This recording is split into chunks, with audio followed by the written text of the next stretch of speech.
Welcome to the Veteran Cancer Talk by the Veteran Cancer Network. I'm your host, Ashton, and today I'm joined by Gary Schell, a Marine Corps infantry veteran, cancer survivor, and CEO of the Home of Record Project. Gary, welcome. Hi, Ashton. Thank you for having me. Appreciate it. Yeah, of course. So let's just go ahead and get right in it. Tell me a little bit about your military service, what you did, why you joined. Yeah.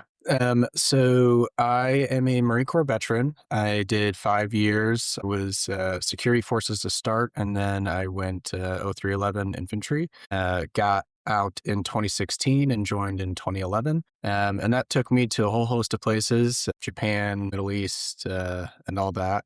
But that's a summarization of my service. Okay, so anything noteworthy happen on anything? I mean, obviously, you got to go travel, see some cool places. But tell me a little bit about some of your favorite places, or I guess most memorable. Yeah, Japan was amazing. And in that, we were supposed to go down to Australia, but unfortunately that was getting canked at the time. But we did get to go to Iwo Jima, which you have to be invited by the Japanese government to actually go there. So it was super cool that our entire company got to go out to Iwo Jima and actually see Mount Suribachi, the black sand beaches that the Marines went up, and just understand the total gravity of what that would take to take that island. And that was just mind blowing as an experience. And then, of course, in the Middle East, equally very cool experiences from where we were located. And the specific spot in Jordan we were at, we had the ability to go to the Jordan River, to the supposed place where, Jesus was baptized, and those kinds of things. So also got to go see the Dead Sea as well, which is a very interesting place to just float in the water at. So a lot of really cool experiences on that side. Obviously, a lot of really cool on the military and operational side as well. But yeah, that's just a little bit of what we did. I want to say your deployment sounded a little bit better than mine. They just sent me out to Iraq and Afghanistan, middle of nowhere, getting blasted by sandstorms and God knows what else. Goodness. Yeah, there is a little bit of that for us too, but I like to focus on the fun parts, So Don't we all? Oh my goodness. So speaking of, the, I guess not so fun parts. I mean, were you ever exposed to any type of toxins while you were over there? I believe something happened while you were in Japan, correct? Yes. And this didn't come out till, of course, after I had gotten out in 2016, and I was there in about 2012. But that was shortly after the Fukushima reactor had melted down in Japan, which had contaminated a large part of the water in the bay that we were pulling from for the base that I was at, which was Yokosuka Naval Weapons Station. So that's mainland Japan, and that's contaminated our drinking water without us really knowing. So leading to some kind of service exposure on that level. And then, of course, you have the Middle East with the burn pits and all the exposures over there, to include just your general exposures of being in the military, particularly the infantry. You have everything from lead to depleted uranium and armor-piercing rounds to the Trijicon RCO scopes that we have and the tritium within those. There's a ton of different exposures throughout your service.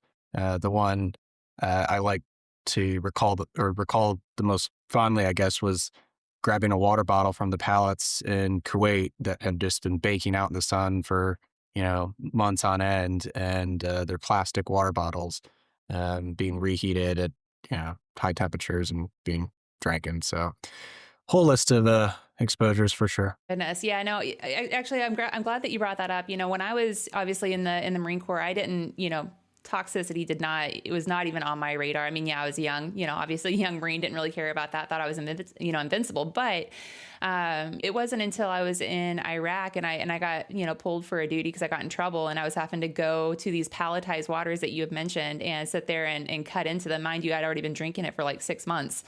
They were saying, this is, toxic water. It's not good for you. I'm like, great, but it brings up a good point, that there's a lot of things that we don't consider that, our superiors never really told us about. So how did that impact you? I guess a little bit, obviously a little bit later. Yeah. So coming out of my service, everything seemed pretty fine for me. I'd say as far as health and fitness goes, I was definitely doing as great as anybody could be doing, hitting the gym. Would rarely run after the Marine Corps, but, every now and then. Around 2020, right around that COVID era, as that was picking up, I noticed something going on with me downstairs, So I decided that it had gotten to a point where I needed to go get it checked. And I had noticed a little while prior, but, of course, like most guys, I was like, hey, no big deal. It's not killing me. Everything works. So why do I need to go to the doctor? But eventually it became obvious to me that it was time to go.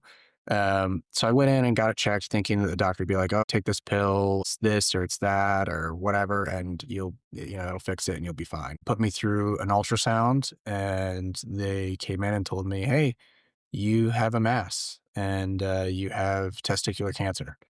And that was pretty mind blowing for me at the time. But at the same time, I really wasn't too concerned. Especially after the doctor told me like, hey, like, don't worry, testicular cancer is very survivable. It's pretty common for guys your age. Like, this should be kind of get surgery. And after that, you'll be good. Like no chemo, nothing. They're just going to cut it out and you'll be fine. I was like, oh, okay. Like I don't even have to tell my family. Like I could just, nobody's gonna know that I'm that I'm missing said, reproductive organ. So it's like, hey, I'll just go through that. Um, and during that process, uh, that had occurred. They did the radical orchiectomy and removed the one testicle. But then shortly after, I went on a hike with one of my good friends and came back down from it, and my hip was just killing me. And I thought it was because of the hike. So I, kind of delayed it for a day or two. And then it got to the point where I like couldn't stand the pain anymore. And I went into the ER again for a CT scan this time, at which they discovered that the cancer had metastasized into my hip and into my lymph nodes and was beginning to spread throughout my body to seek a whole lot of other treatment as well. I do want to sit there and talk about kind of normalizing, testicular cancer, because this is a young man's cancer. My husband, as you know, was diagnosed with 3A testicular cancer, which is considered late stage. You, on the other hand, you decided to win the lottery and you were diagnosed at 3C, correct? Yes, yes. 3C, which I didn't know, at least from what the doctors are telling me, there is no stage 4 for testicular. So that's the common thing. I think a lot of people hear is like, oh, it's stage 4, which is obviously not a great prognosis. But that's kind of like that's the worst one you can get. For testicular, 3C is the worst one you can get, like you mentioned. So yeah. So when you were going through, obviously the initial rounds and they did the ultrasound, they didn't offer a CT scan to see if it had metastasized anywhere else in the body? Not after the initial orchiectomy, and that was something that my sister's a PA, and she had brought that to my attention that was something they should have done. When I went in and clarified with the doctor, he mentioned that it could just be like, some soreness from the incisions healing or some like residual fat that wasn't sitting right or something like that, and just kind of wrote it off. But looking back, yeah, that was a huge misstep in the, I guess, screening process for cancer, right? And just the medical process in general, which, I believe medical malpractice is top 3 in leading causes of death in the United States. Um, that's no shade on any of the doctors out there. They all do the best that they possibly can. But the reality is like we are people and mistakes happen. And there was multiple points throughout my treatment that mistakes could have happened or did that resulted in, some negative consequences there. So it's something like if you're going through the treatment yourself right now, it's something to consider as far as double checking. Even the doctors, they know what they're doing, but at the same time, like it doesn't hurt to have not only a second opinion, but also just verifying exactly what's going on because there's a host of things that can go wrong in this process because it's very complicated. Absolutely. Now, did you go through a civilian hospital or were you diagnosed through the VA healthcare system? Yeah, I started with a urologist down in Tucson because that's where I was at, but I ended up after they had realized about the metastasis and the spreading of the cancer, I then applied to the Mayo Clinic and I was accepted there. So I went to North Phoenix and I went to the Mayo Clinic and had treatment there. Okay. Now, after you, went back the second time, you went through the ED, they did the CAT scan. At what point, did it start getting a little bit more, I guess for your mental health. How did that start impacting you? At what point did you bring in your family? Just talk to me a little bit about that. Yeah, I want to say it was once they had discovered that it had gone to my hip. And that's when I kind of realized I do need to tell my family about this now. This is more serious than I thought it was going to be. At the time, again, everything was moving so quickly, and every day was you have to show up for this appointment, do that thing, and like ensure that you're staying on top of it because it's another day the cancer could be spreading and killing you. So it seemed to go by pretty quick, but I remember very vividly the phone call to my mother letting her know that, you know, I had cancer that I had to, work through. And so, yeah, that was a tough call for sure. Now, did you have family or friends that were local to you to be able to help, through this time period? Yeah, yeah. I had the best support network anybody could ask for between family and my sister specifically. Her being a PA helped out a lot. And then, of course, like my friends, a lot of them that had gotten out of the Marine Corps from 29 Palms, we had all moved out to Arizona and were in that area. So they came out and spent a night with me, to help me kind of cope with what was going on. So great, great support network. And I can't I mean, anybody knows for cancer, it's not a single battle. Like you have everybody there with you, and everybody is also going through it at the same time as well. So it's a heavy, heavy burden, but I think if you have a really good support network, that's huge in getting you out of it. hmm So with 3C, I know for how it is for 3A, my husband had 3 rounds of the VEP chemo. What was your chemotherapy regimen like? I think if I remember correctly, it started with BEP. But one of the chemos they gave me kind of like the risk reward analysis of it, and I can't remember which one. It might have been blephomycin. hmm It Bleomycin. Yeah, and I guess had some long-term effects on the lungs in some studies, so they decided that I remember the doctor asking me, "Do you wanna use your lungs when you're after 40?" And I said, "Well, yeah, I'd like to hike, I'd like to live and, like, do these things." And he's like, "Alright, then we're gonna bypass this one and just go with these 2, I think." But he also mentioned the side effect being is that you might deal with some follow-on effects because it's this regimen we're giving you won't be as aggressive. It won't, necessarily be the strongest regimen we can put you on. I was like, okay, I'll take that trade off and see how it works. I did that first 3 rounds, I believe, with EP. And then that Christmas, those unfortunately had failed. And I had been deemed as having no detectable cancer. But then shortly after, about 2 months later, there was pain in my hip again, and it had come back, reoccurred. Mm. So what was the treatment like for the recurrence? Once the recurrence came in, the doctors kind of sat me down and they said, "Hey, this is pretty unusual. We don't normally see this. I think it's less than a 1% chance that after that treatment protocol is given that it reoccurs."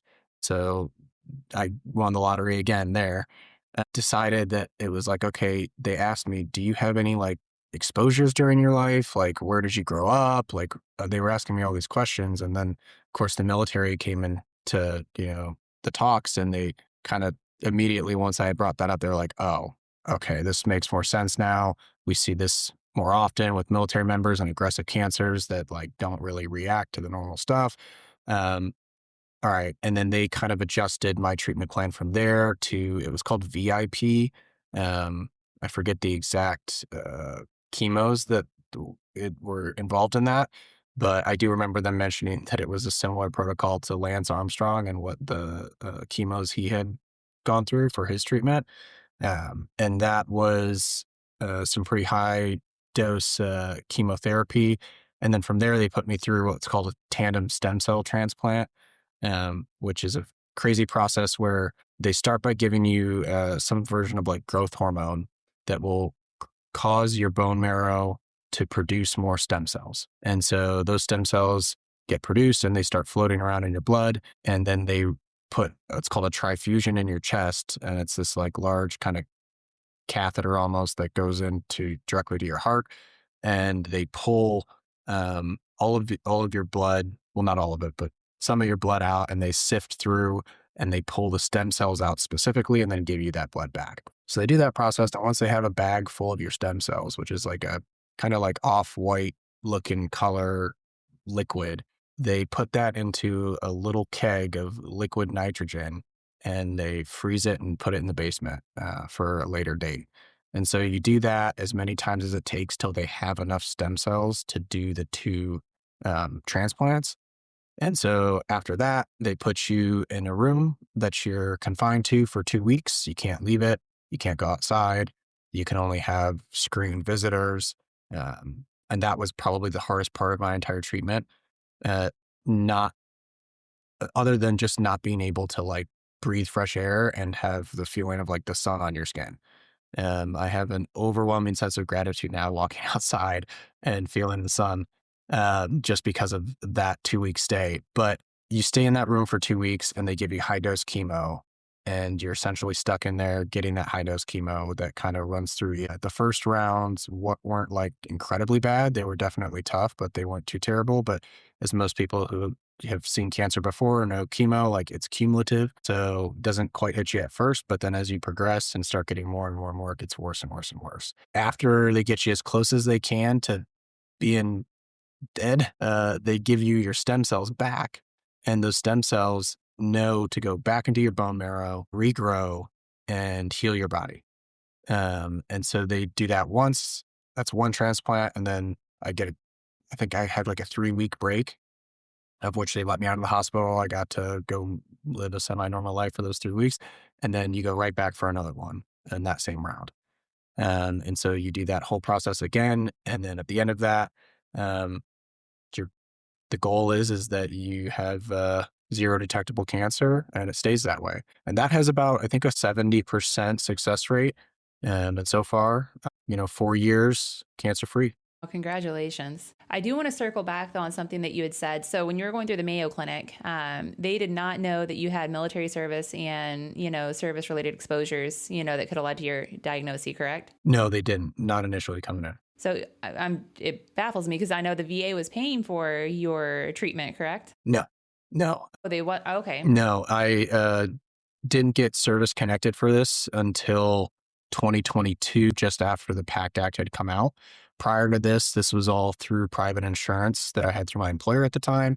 And then, of course, Hunter 7 Foundation also came in and helped me out a lot. Oh, my goodness. I mean, I can't even imagine. We were fortunate, that the VA obviously helped pay for, our cancer treatment for my husband. And I know exactly how expensive his bills were. And, you Marines technically wanted to be as special as possible with this diagnosis and going above and beyond, but goodness. Yeah. For those that have never been through chemotherapy, explain, what that's like. I know, my husband had a couple of, adverse reactions that led to a hospital visit, but, the day-to-day, what did you do to, kind of keep yourself busy? What were some of the effects that you had while going through chemo? Yeah. Well, I mean, it starts with this strange process. I think a lot of people just think they give you like an IV every day, but they do what's called a PICC line, which is like this, again, like a catheter that they insert into your bicep that goes and leads up into your heart. And just the process in which they are able to get that to do that is crazy. But it's like these little leads that they will hook up to your chemo every day. And then they'll hang the bags on your little tree there that you have next to your bed. And then the pole and you are connected for the next, 4 hours or so, however long it takes those bags to drip all the way out and through. And they give you a lot of hydration as well, because, the chemo is very destructive to your body. And so staying hydrated through it is important. So they do that through there. But once you're kind of attached to the tree, you're there. And for me, what it was at the time was my full-time job was fighting insurance. I had an Excel spreadsheet and I would go through it and I would say, okay, this was this claim. This is how much I paid. This is how much I was supposed to get back. Oh, there's $1,200 missing here. I'd call them, wait on hold for 30 plus minutes, get told to, they can't do it without this thing, have to go back, fill that out. So my full-time job was just navigating like the medical system while I was there doing that. And that was a blessing, honestly, because most people, usually from what I've heard from other people that have gone through this experience, some of them will still work. Some of them will get chemo that day, leave, and go to work and continue to work because they don't have the benefits for short term, long term, or whatever else. I knew a farmer, and he would go get his chemo, go back and farm. And that's just like, that was normal for him. There was no not working for him, which, I mean, kudos. I totally understand it and get it. But at the same time, it's one of those, for me, I think one of the biggest advantages I had was I got to actually spend the time that I did focusing on every aspect of my life for health, whether that was my mental health, which I definitely needed to focus on, physical, obviously, just making sure your nutrition's dialed in is huge. The hospitals, ironically, will give you Cheetos, apple juice, and, some kind of processed cheese or something like that. Yeah, things that inflame your body. Yes. Yeah. As opposed to Wow. like proper nutrition that has like, anti-cancer, stuff involved with it. So that I got to focus on that, which I thought was huge. And then, yeah, navigating the medical system in its entirety and my treatment plan and double checking and different things like that. So Mm. I know when Casey was going through chemo, I mean, he dropped a lot of weight whenever he ended up in the ICU. I mean, I think he dropped like 30 pounds just within a week. I mean, it was drastic. yeah. He still looked really puffy because of all the fluids that they were still, going through, but his muscle was atrophying. I mean, like I said, pretty much worst case scenario that you can get as a, somebody going through chemotherapy. But when he had talked to the nutritionist, and the nutritionist told us, and I came in with the chemo cookbook, I came in there all prepared, looking at the nutrition, thinking that the nutritionist and I were going to have a great conversation. And instead, we were told, just let him eat whatever he wants. So for the next like 3 weeks, he was eating nothing but Taco Bell, because a nutritionist doctor told him that's what he could do. So I don't know if did you talk to a nutritionist while you were there, or was it just all self-discovery and your own research? They had some on staff and they did have some good insights. Their focus was really Mediterranean diet. That's really what they wanted you on. A lot of fish, a lot of carnivorous vegetables, those kinds of things. But a lot of it was self-discovery too, and going through and figuring out what did and didn't work, or what could benefit me. Whole foods, you can't go wrong with just sticking to, whole foods in that regard. But yeah, there's just so much that goes into that, to include the atrophy. When I went in, I was probably 210 pounds and 6 foot tall, probably 15 to 18% body fat, not like a skinny person by any means. And it took me down to like 185 and just completely eats away at your muscle. So that's something that I've noticed has been like, having that reserve of muscle going into my treatment was absolutely crucial to the treatment itself and coming out okay. And I would exercise during my treatment too. There's a video I have of me completely bald, no eyebrows, swinging a kettlebell with my legs attached to the tower, just trying to get some kind of movement in, because that's another thing that they don't really prioritize is any kind of exercise, which, laying on a hospital bed atrophies your body enough just without any sickness, let alone now you're getting chemo that's destroying and eating away at all your muscle as well. So um, having some kind of physical activity, whether it's like pedaling a bike, it doesn't have to be vigorous. It doesn't need to be anything, too crazy. You obviously have to listen to your body and know, like, that was an interesting part for me was there's some things within that system that are a little counterintuitive, being the lack of sunlight, the exercise, they tell you to just stay on bed rest, lack of nutrition, those kinds of things. And I would say you should eat to where you are content and happy, because on this flip side of that coin, like, you shouldn't go down this rabbit hole of like, I need to make sure I eat only sprouts that were farmed from, South America or something crazy, like, you need to kind of have some balance in that and eat. If you want an In-N-Out burger, eat an In-N-Out burger. Like, that's something, pleasure you should enjoy. So I think it's a little bit of balance with it. But one of the other things that kind of had me to help with the atrophy was a lot of the Ensure or like protein shakes, that was a big thing, was just making sure you get your caloric intake and your protein. Great, great solid advice.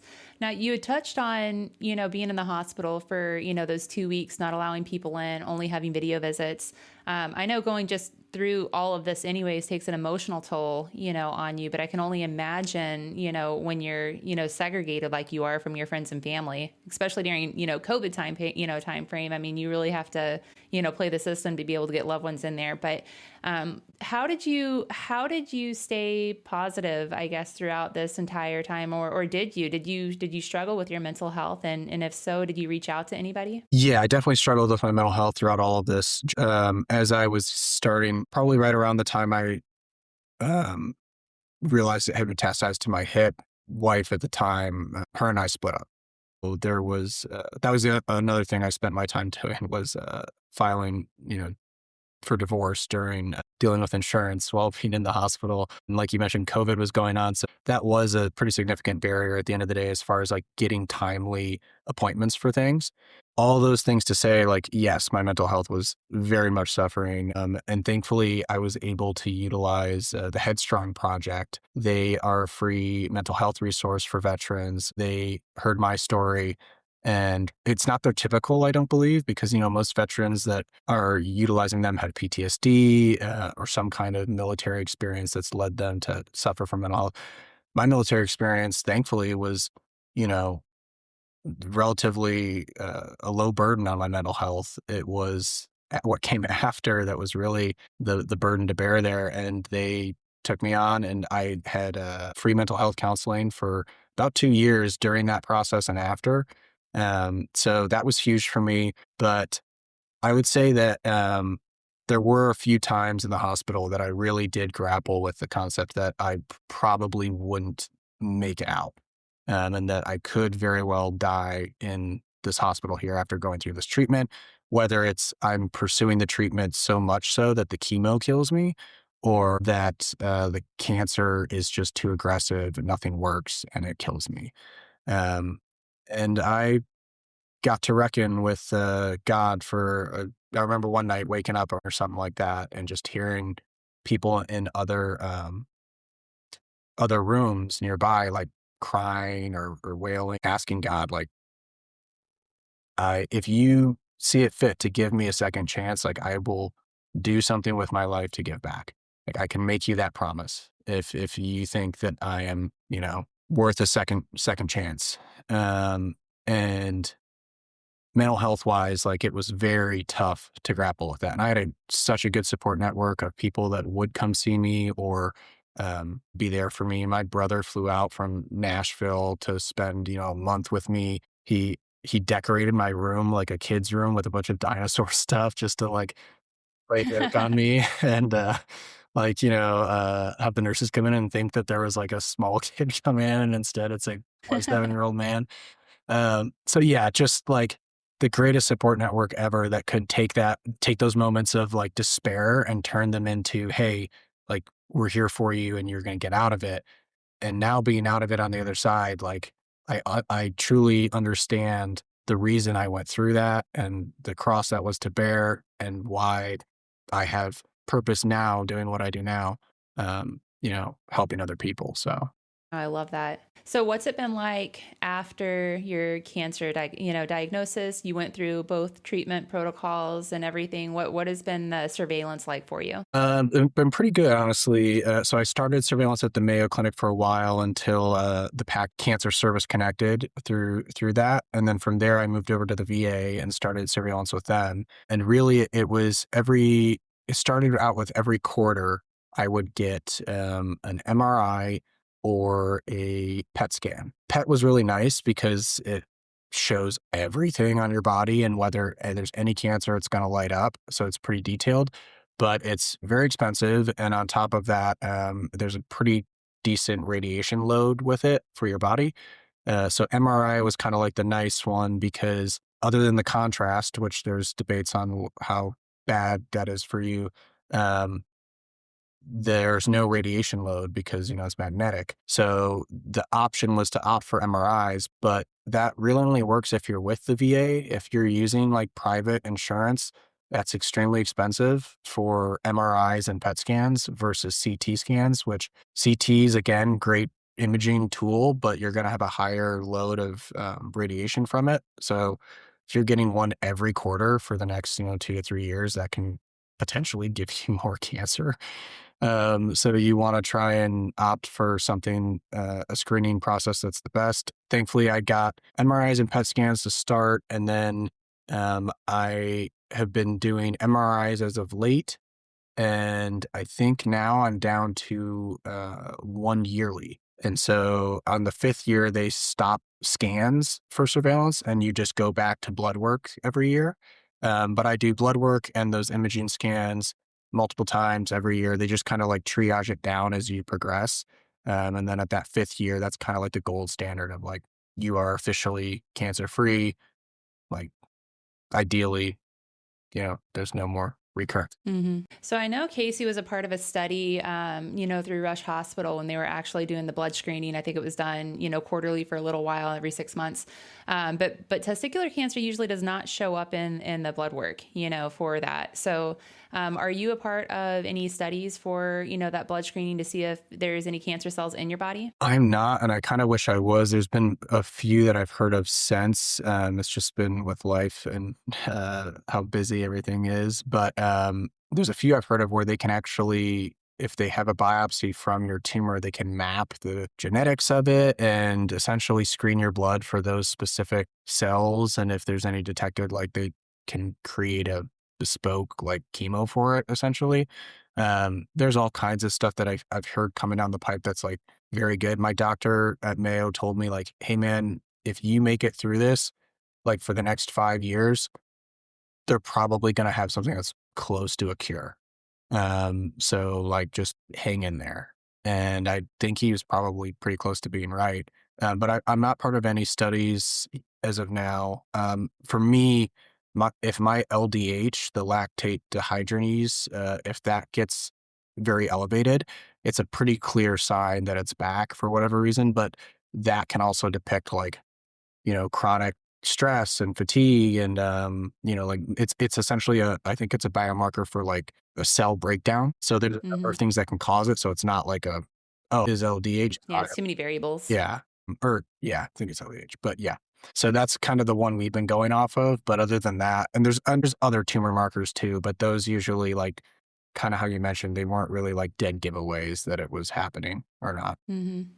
So I do want to talk about, during scan times. I know for Casey, he gets a little scan anxiety. His testicular cancer had metastasized to the lymph node next to his kidney, so he had significant back pain.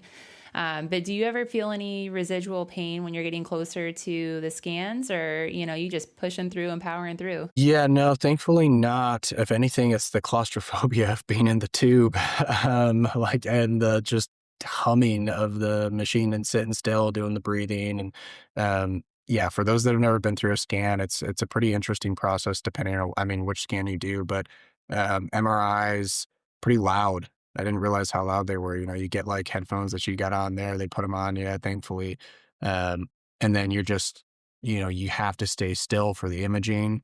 So you're, static for 30 to an hour, in that tube that if you, like try to get up, you can't, like you're going to smack your head almost immediately. Yeah, it's an interesting process, but thankfully, no, like, I've been very blessed as far as all kind of side effects go. I had a small tumor that had cut off my kidney to my bladder, so I had to get a nephrostomy tube, which that was a very minimally invasive thing. They just essentially put me under, poked a hole in my back, through into my kidney, and like brought the tube out and around. And I had a bag that would like collect the urine because it wasn't able to travel down through to my bladder.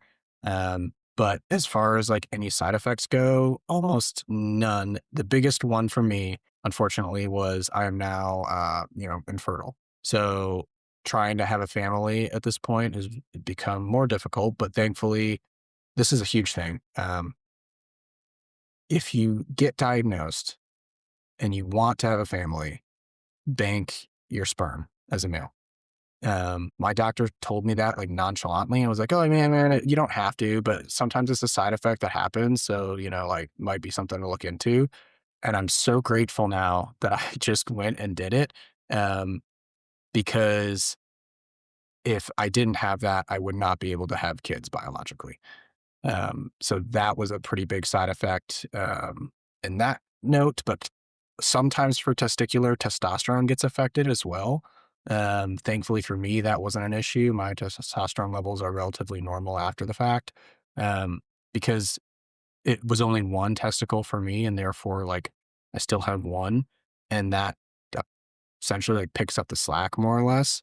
But there are cells within the testicle that are responsible for making semen, and they're kind of, from what I understand, they're like brain cells where once they're gone, like they're gone. There's no recreating them, and the chemo wipes the most of, well, for me, all of those out, and then you can't get them back to create more. Goodness. I do want to circle back. When you were talking about the screening and waiting for, basically to get seen for the doctor. So for those men that are watching, a lot of people don't know about, the self exams, that you can do. I'm not going to have you go into it, but it is important to, basically talk to other people about, kind of your experience and being able to get tested. Since this is a young man's cancer, I think it's from 11 to 34, 35 is usually the age frame of people getting diagnosed with this form of cancer. But how important, I guess, was it for you to be able to talk to, especially the Marines that are around you that you serve with, all the guys? Were you sitting there telling people, to basically self-check? Yeah, and there's been Marines that have approached me since, knowing because I'm that guy now. They're like, "Hey, man," and I'm like, "I don't want to look at it." They tell me, but it's more of a. I just tell them you gotta get it checked. Like you gotta go in. I know it's daunting, and like I think one of the big fears I had is like, okay, well, now Doc's gonna have to touch my testicles and get up all in there to ensure like what it is good, to include the scans. And sure enough, like when I went in for my first ultrasound, there was some female nurse, like relatively around my age, that had to take an ultrasound machine to my testicles. But that is like the medical industry. That's what it is there for to do. And they're professionals. And like it, if I wouldn't have gone in when I did, I would surely be dead. And so it's one of those, you have to go in. And looking back, I should have gone in sooner. And there's no doubt that part of the reason my stuff was as bad as it was because I hesitated and waited so long. So I would say to anybody, like, if you have the slightest notion, and you'll know, I once it got to a point where it was large enough, I was like, okay, this is not normal. You'll know when something's going on as a guy, and you just go in and get it checked. And don't take no for an answer if people are trying to write you off, because sometimes that happens. A lot of people go in for screenings for all kinds of stuff. Some like colorectal cancer is a huge one now too for the younger population even. Um, and like if you have blood in your stool, like that's not normal. Like you have to go get that checked. Hmm. And then a lot of guys will be like, "Oh, I probably just ate something bad last night." And it's like, no, go in, get it checked. And the other factor being that even when you decide to go in, all right, your soonest appointment is 3 weeks out. Now you're 3 weeks out from like getting that. I didn't realize that because I'd never really been into the hospital at all, ever really. My dad was an ER doc growing up, so like if we needed stitches, we just put us on the table and started stitching.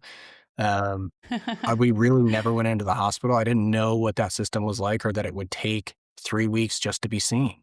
And I think the times have probably gotten a little better since COVID and all that, but that's something to consider as well. Like, don't wait to the last minute because you'll be waiting even longer. Yeah, early detection at key, it saves lives, not to mention the expenses, with a later diagnosis, it's going to be more costly, and the mortality rate is obviously going to increase as well. So Yeah.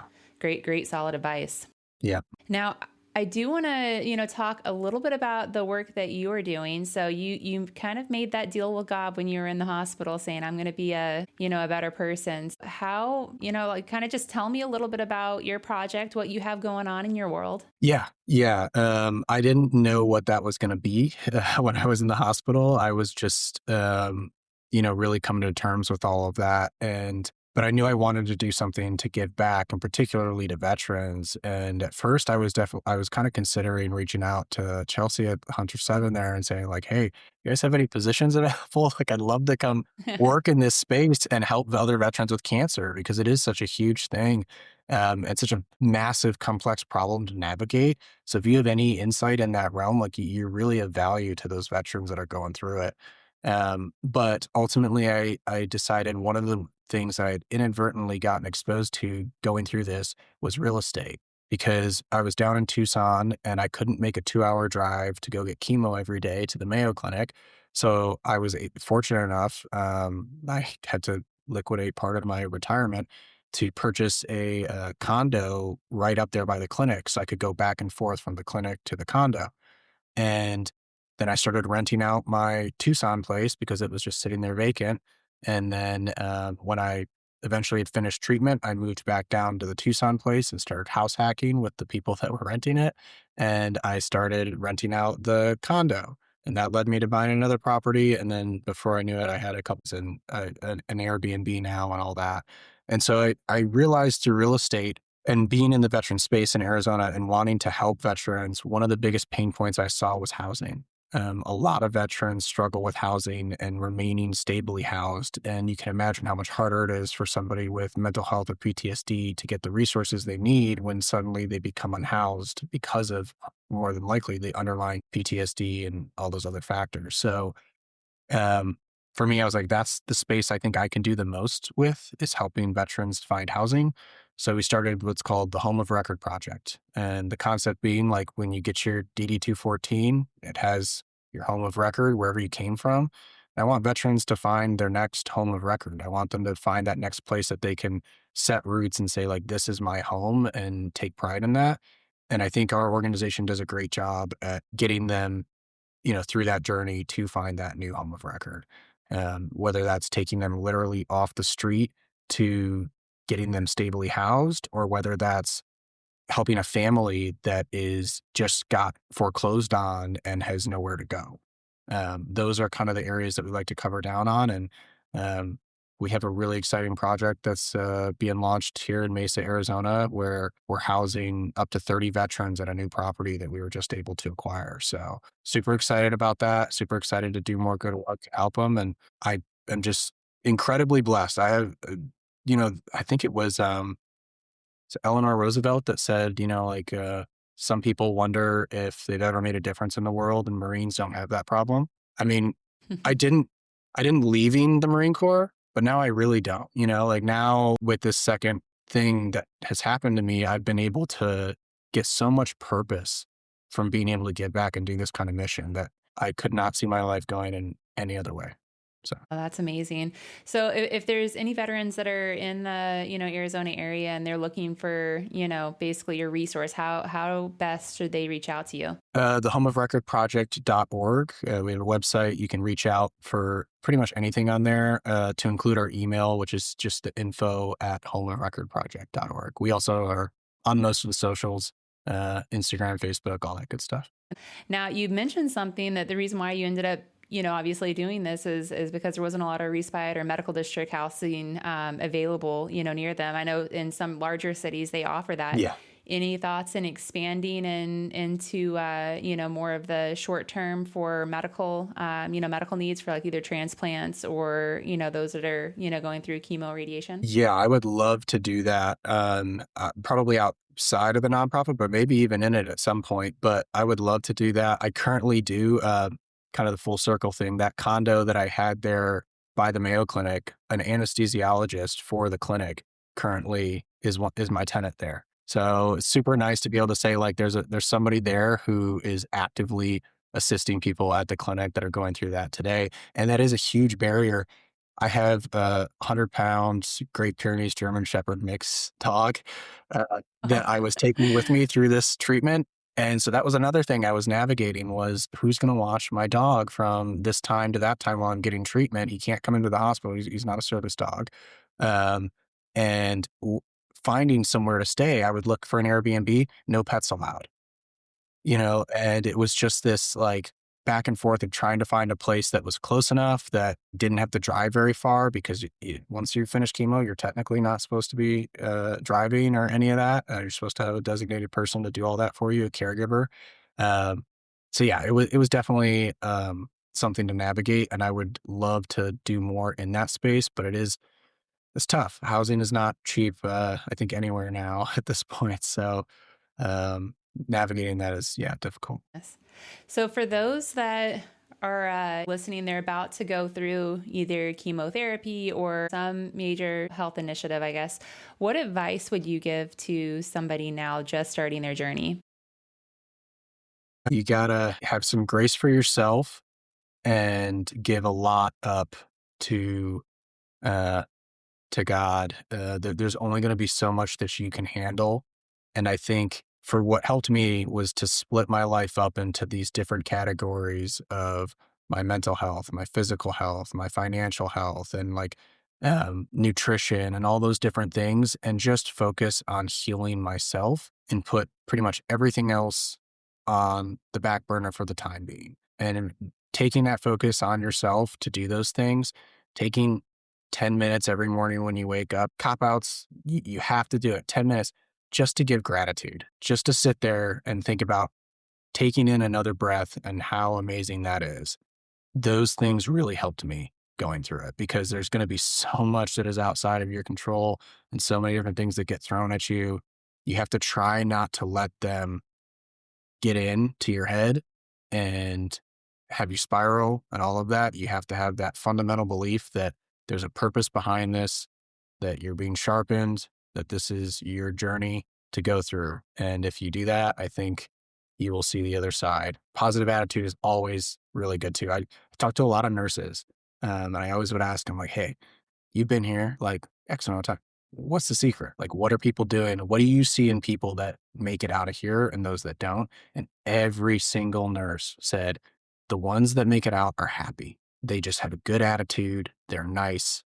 Like, you wouldn't know they had cancer if it weren't for the fact that they were missing their hair and eyebrows. Like, they're just happy people. And I was like, okay. That's solid. I mean, that is some solid advice right there. I will say this about, Casey's cancer journey. I mean, we laughed, we cried, but there was a lot more laughter and trying to find that silver lining can be hard at times because this is not an easy diagnosis. But trying to find that joy. Actually, I think there was a study out there by either Harvard or Yale that was working with mice that had cancer, and some of the mice were with their other fellow mice, and then other ones were segregated. And the ones that were segregated actually were actually having faster cancer growth versus those that didn't. And I think a lot of that had to do with the community and how you perceive everything. So, all right, Gary, do you have any other things that we did not touch on that you want to be able to talk about now?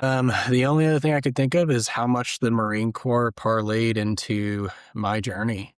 And I'm sure, both your journeys as well. And that, like, the spirit of the Marine Corps was this, like, close with, destroy. We are not going to let anything stop us on accomplishing the mission. And for me, the mission was my health. And like, it definitely helped to have that kind of like, let's go get it attitude when I came to treatment. And the Marine Corps gave me that, occurrence. I remember telling my brother, like, yeah, God just put me on hard mode now. Like, now I just have to play the game on hard, which is fine. Like, I welcome the challenge kind of deal. And it's those kind of attitudes I feel like that give you, good outcomes. So Yeah, I would agree on that one. The Marine Corps obviously is a great guiding force. They instill so many different values in to us. I mean, as soon as you start at boot camp, I mean, we talk about leadership, and that could be self leadership or that could be for others. And for your cancer treatment, your cancer diagnosis, it's huge to be able to sit there and lean back on those values because not everybody has that. Well, Gary, thank you so much for joining us. You're an inspiration to so many others that are out there. We thank you for your service. Thank you for your time, and thank you for helping out the veteran community. thank you so much for having me. This is such a great mission. It's very much needed. I'm so happy to be able to share this. So thank you.